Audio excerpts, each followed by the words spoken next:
अस्सलाम वालेकुम guys, welcome back to TBV knowledge and truth के और एक नई वीडियो है। रिसेंटली आप लोग न्यूज़ सुने होंगे, जो शख्स कुरान को बर्न कर रहा था, जो तमाशा बना दिया था पूरे दुनिया में, उसकी मौत हो चुकी है दूसरे कंट्री में। ये र्यूमर्स फैले पूरे न्यूज़ आर्टिकल्स में है अराउंड द वर्ल्ड, बट इसका कोई कंफर्म सोर्स नहीं है। आप लोगों ने कभी सोचा कि ये जो इंस्टेंसेस होते कुरान को जलाते हैं, ये क्यों रखा जाता है? और सडनली जब ये ग्रुप करता है फिर खामोश भी हो जाता है, फिर चंद वक्त के बाद ये लोग सेम वही चीज़ करते हैं और फिर दुनिया में हर मुसलमान ये चीज़ को कंडेम करता है। और आपको तो मालूम है कंट्रीज इनके साथ टाइज तोड़ते रहती है। तो दोस्तों आइए हम इस वीडियो में देखते हैं कि जो लोग इधर कुरान बर्न करते हैं या कार्टून्स बनाकर इस्लाम के खिलाफ रखते हैं, उनका असल में हशर दुनिया में क्या होता है। We have freedom of worship, we have freedom of speech, they are welcome. How would you feel if a Muslim said to you what you just said to them? I have no problem with you, Mr. Christian.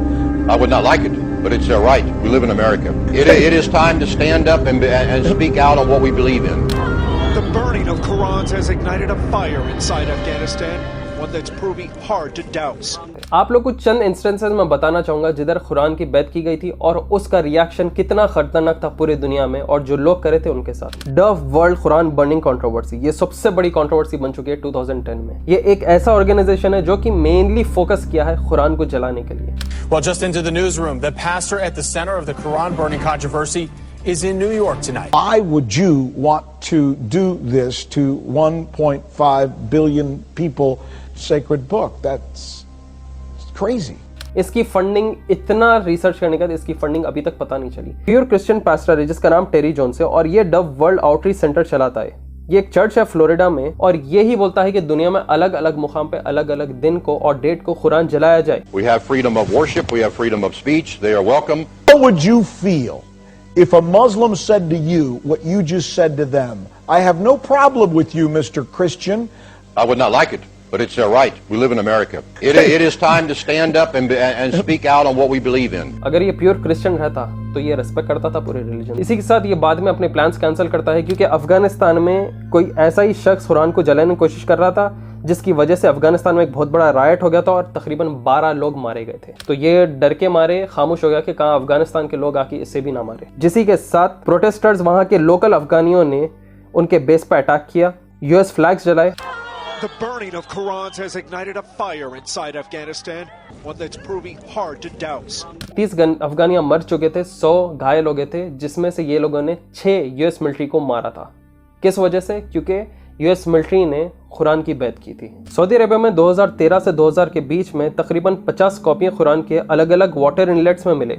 यहाँ पे Saudi Arabia ने फौरी एक team को भेजा पता करने के लिए कि ये क्यों कुरान के कॉपीज फटे हुए मिल रहे हैं, वाटर ड्रेन्स में मिल रहे हैं और गार्बेज टिन्स में कौन डाल रहे से। तो आप लोगों को बता दें कि बास टाइम बारिश होती है जिसकी वजह से जो है पानी बहुत हाई लेवल तक आ जाता है और शायद उसकी वजह से बह के आया होगा। या तो सऊदी अरब में क्या होता है, जो विचक्राफ्ट प्रैक्टिस करते हैं, ब्लैक मैजिक, वो लोग कुरान की बैत करते हैं। कुरान की बैत करके वो लोग जादू करना सीखते हैं और लोगों के ऊपर जादू करते हैं। वो लोग शैतान को खुश करते हैं और इस्लाम के खिलाफ जाते हैं। तो इसमें भी ऐसे चीज़ें करते हैं लोग। इसलिए जब सऊदी अरब में जादूगर को पकड़ते सीधा धड़ से अलग। और सऊदी अरब या दूसरे अरब ममालिक में अगर आपको ये हरकत करते हुए देखे तो आपको सीधा सजाए मौत है। क्योंकि कहावत है ना, a man with a empty life or an empty head is a devil's play house. खाली दिमाग शैतान का घर। इसलिए इंसान को हमेशा ना तरक्की पे तवज्जो देना चाहिए, प्रोग्रेस करना चाहिए जिंदगी में। पता है कि आप लोग सोच रहे होंगे कि जिंदगी को मैं इतना आसान बताने की कोशिश कर रहा हूँ। हर कोई जो है ना पढ़ाई कर रहा है, अपनी ड्रीम जॉब खोजने की कोशिश कर रहा है, अपने गोल्स तक पहुंचने की कोशिश कर रहा है, जो कि आज की दुनिया में आसान नहीं है, मगर इसे आसान बनाया जा रहा है। ऐसे लोग जो इसके पीछे काम कर रहे हैं और ये चीज़ों को आसान बनाने की कोशिश कर रहे हैं और इसका नाम है नेक्स्ट लेवल। नेक्स्ट लेवल एक बहुत ही शानदार सा प्लेटफॉर्म जो कि आपकी ज़िंदगी को आसान बना रहा है और मेरी भी। ये एक ऐसी चीज़ है जो कि रेवोल्यूशनाइज कर दे रही है प्रोफेशनल नेटवर्किंग में। एक ऐसा प्लेटफॉर्म जो कि प्रोफेशनल्स को कनेक्ट कर रहा है, चाहे हायरिंग नीड के लिए रहने दो या finding the perfect job opportunity या एक दूसरे के अचीवमेंट्स को सेलिब्रेट करने के लिए। नेक्स्ट लेवल ना ही सिर्फ एक प्लेटफॉर्म है, एक नया चैप्टर है प्रोफेशनल नेटवर्किंग में। ट्रेडिशनल नेटवर्किंग और जॉब सर्च के आप लोगों को पता है कि नुकसान क्या थे। स्लो रेफरल प्रोसेस हुआ करता था, ईजी टू स्पैम था और स्पैम आप भी हुआ करते थे।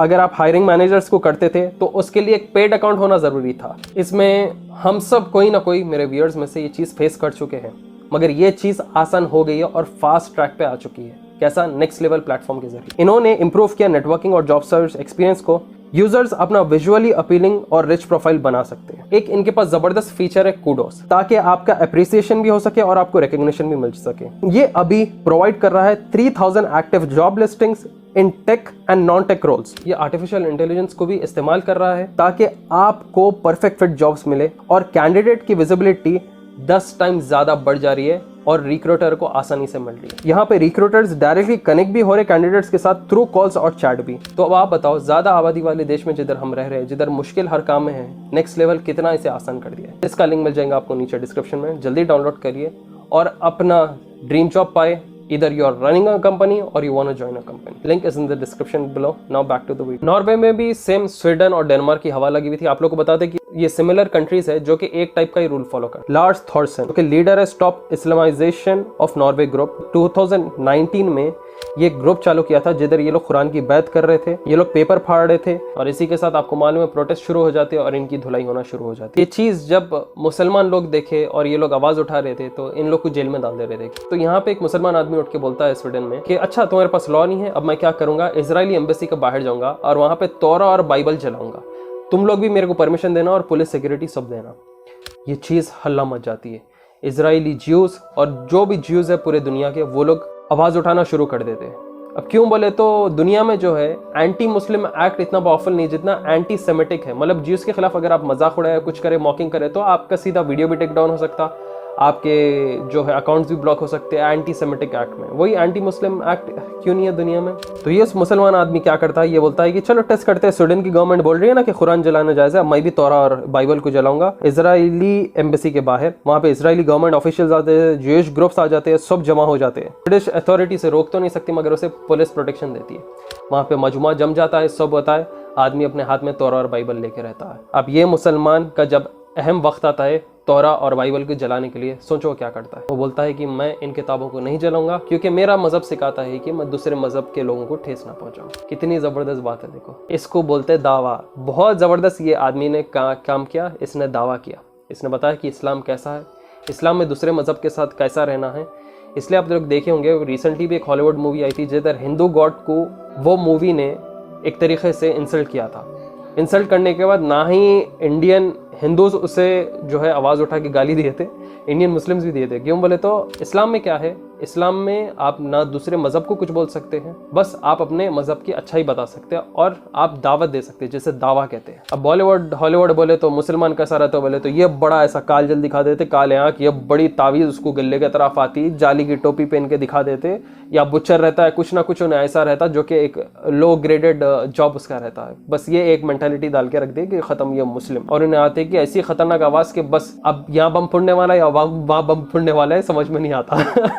वही आप देखो हॉलीवुड मूवीज में क्रिश्चियंस अपने बाइबल का कैसा मजाक उड़ाते, जिसकी वजह से जो है ना ये चीज आम हो जाती। ये क्या है, अब का जनरेशन नहीं, बाद का जनरेशन जो है ना बहुत लाइट लेना शुरू कर देता। इनके जो हरकतें हैं ना, इनके पीछे किसी ना किसी का हाथ रहता, किसी ना किसी के पैसे लगे हुए रहता, कोई ना कोई ग्रुप रहता। और आप लोग को तो मालूम ही है कौन रह सकते हैं। ये क्या रहता, ये एक्चुअली पूरे मुस्लिम वर्ल्ड और पूरी दुनिया को जो है एक तरीके से ये लोग डिस्ट्रैक्ट करते हैं अपना मेन मकसद पूरा करने के लिए। पूरे दुनिया का मीडिया कौन ऑन करते हैं, हम हर वीडियो में आप लोगों को बोले, ये बताने की जरूरत नहीं है आप लोग को। मगर एक चीज़ आप लोग को बता देंगे, चाहे आप कार्टूनिस्ट रहने दो जो कि मना है इस्लाम में, वो कार्टून इस्लाम के खिलाफ डाल रहे हो या प्रॉफिट मोहम्मद सल्लल्लाहु अलैहि वसल्लम के खिलाफ डाल रहे हो, नेचुरली उनकी बहुत बुरी मौत होती है, वरना कोई आता है और सीधा आखिरी सांस देके चले जाता। वही सेम चीज यहाँ पे भी जब देखेंगे, जो लोग कुरान की बैत कर रहे थे उनकी गाड़ी पलट जाती है। पुलिस वाले आके बोलते हैं कि नहीं, इन लोग की गाड़ी नेचुरली नहीं पलटी, एक्सीडेंट नहीं हुआ, इनको कोई आके मार के चले गया। ये एक रिपोर्ट बन जाता है। अब ये जो आदमी मरा हुआ मिला, जो मशहूर हो रहा है, र्यूमर फैल रहा है, वो रियल में मरा या नहीं मरा पता नहीं। मगर एक चीज बता दे कि ये जब इस्लाम के खिलाफ जाते हैं तो दो चीज होते हैं, या तो इनकी बहुत बुरी मौत होती है, या तो इनको इतना ज़बरदस्त हिदायत मिलती है कि ये इस्लाम कबूल करके मुसलमान बन के इस्लाम के लिए और 10 टाइम ज़्यादा काम करते हैं।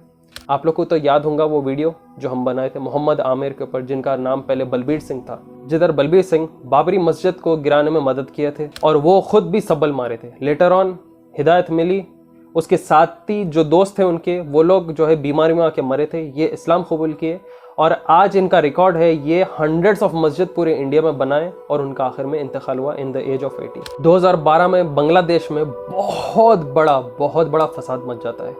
एक बुद्धिस्ट ग्रुप है जो कि इस्लाम के खिलाफ और कुरान के जलने पे फोटो डाल रही थी फेसबुक पर, सोशल मीडिया पर। इसी के साथ वहाँ पे एक इस्लामिक मॉब आ जाता है। तकरीबन 25,000 से ज़्यादा यहाँ पे बुद्धिस्ट हाउसेस, श्राइन्स को ये लोग बर्बाद कर देते हैं। वो जो ग्रुप है उन सभी के घर तोड़ देते हैं और इसके बाद बांग्लादेश में अलग अलग जगहों पे फैलना शुरू हो जाता है। इसके वीडियोस भी यूट्यूब पे थे, बहुत खतरनाक था ये किस्सा। एक गैंग थी जो कि ऑनलाइन इस्लाम और कुरान के खिलाफ डाल रही थी और लेटर ऑन बांग्लादेश में तो आपको मालूम है कि लोग बर्दाश्त नहीं करते, तो बहुत बड़ा इंसिडेंट होता है। तो देखो, बाज़ लोगों को इधर हिदायत मिलती या तो अजाब दुनिया और आखिरत दोनों में फेस करते रहते हैं। तो बस यही बताना चाह रहे हैं कि किसी के मज़हब को ठेस नहीं पहुंचाना है। और ये लोग अगर मज़हब को ठेस पहुंचा रहे हैं तो इसके पीछे गवर्नमेंट रहती है। गवर्नमेंट के पीछे बैंकर का हाथ रहता है। बैंकर के पीछे आपको तो मालूम है वो ब्लू ब्लड फैमिली जो कहते हैं हम लोग हर वीडियो में, जिनका नाम आर से शुरू होता है, द रॉयल फैमिली, वो लोग का हाथ रहता है। कोई भी काम जो दुनिया में खिलाफ होता है उसूल के, वो कोई ना कोई चीज़ से फंडेड किया जाता है। जो शख्स की मौत की खबर आई थी उसका नाम है सलवान मोमिका, जो कि इराकी एम्बेसी के बाहर स्टॉकहोम में इसने कुरान को जलाया था। वहाँ पे थोड़े लोग एंटी इस्लामिक एक्टिविस्ट जमा हुए थे और इसके बाद खतरनाक रिएक्शन हो गया था पूरे मुस्लिम कंट्रीज से। आप लोग को बताते, अगर प्रॉफिट के खिलाफ आप कुछ चीज़ बनाते हैं या इस्लाम को आप इतना ज़्यादा डिग्रेड या डिफेम करने की कोशिश करते हैं, अगर आप अरब कंट्री में रहे तो उसकी सज़ा सीधा ये है। बाज़ कंट्रीज़ में सज़ाए मौत है, बाज़ कंट्रीज़ में सज़ा ज़िंदगी भर के लिए, बाज़ कंट्रीज़ जैसे यूरोपियन कंट्रीज़ है सज़ा है मगर इनमें क्लैरिटी नहीं है, क्योंकि most of the European countries atheist है, ना ही ये लोग मजहब को उतना अहमियत देते। मतलब इनके हिसाब से इनके पास कोई लॉ ही नहीं है, तो लोग चाहे तो जला भी सकते हैं, नहीं भी जला सकते। ये क्या बेवकूफ़ी की बात हुई। ये चीज़ से दो कंट्रीज वॉर में भी आ जा सकते। पहले मैं एक छोटी चीज़ बताना चाहता हूँ। जो कार्टूनिस्ट था ना, जो प्रॉफिट मोहम्मद सल्लल्लाहु अलैहि वसल्लम को मॉक किया करता था और उसे गवर्नमेंट प्रोटेक्शन दी थी पुलिस वालों की तरफ से, आर्मी वालों की तरफ से, उसके ही स्पेशल गाड़ी में जिससे वो ट्रैवल कर रहा था, वो गाड़ी पलट गई और वही गाड़ी में सिक्योरिटी गार्ड्स के साथ वो जल गया था। तो आपको कितना भी प्रोटेक्शन, आपको सिक्योरिटी दे दे, गवर्नमेंट दे दे, मगर जब ऊपर से मार पड़ती है ना, बहुत बुरी मार पड़ती है और वो मार में आवाज़ भी नहीं रहती, सीधा फी नारी जहन्नम। तो होप आप लोग वीडियो पसंद आया हो, ज़्यादा से ज़्यादा शेयर करें व्हाट्सएप, फेसबुक और इंस्टाग्राम पर, और बताएं कि अगर आप अपने मज़हब के खिलाफ या किसी और के मज़हब के खिलाफ जाते हैं तो क्या उसका अंजाम हो सकता है। ये हरकत करने से ना ही दो ग्रुप्स में लड़ाई चल रही है, मगर पूरे कंट्रीज के अंदर इन्वॉल्व होकर वॉर बन सकता है। ज्यूज अपने किताब को बहुत तरीके से प्रोटेक्ट कर लेते हैं, एंटी सेमेटिक एक्ट बना ले। वेराज अगर आप क्रिश्चियनिटी में देखें तो बाइबल का मजाक, मूवी, सॉन्ग्स हर जगह उड़ाया जाता है। सॉन्ग्स में भी कैसा है, बहुत भयंकर बैत कर लेते हैं। ये चीज़ इस्लामिक वर्ल्ड में बर्दाश्त नहीं होती। ना प्रॉफिट मोहम्मद सल्लल्लाहु अलैहि वसल्लम के खिलाफ कोई सुनेगा, ना कुरान के खिलाफ, ना हदीस के खिलाफ। तो ज़्यादा से ज़्यादा शेयर करिए इसे व्हाट्सएप, फेसबुक और इंस्टाग्राम पर, लोगों को बताइए कि हकीकत क्या है। And viewers, make sure to check out next level. इसका लिंक आपको मिल जाएगा नीचे डिस्क्रिप्शन में। If you are a recruiter or a working professional, this is the best platform to reach your goals and dreams. फिर आऊंगा जल्द एक नई वीडियो के साथ। दुआ में याद रखें मुझे। Till then take care, see you soon. अस्सलाम वालेकुम।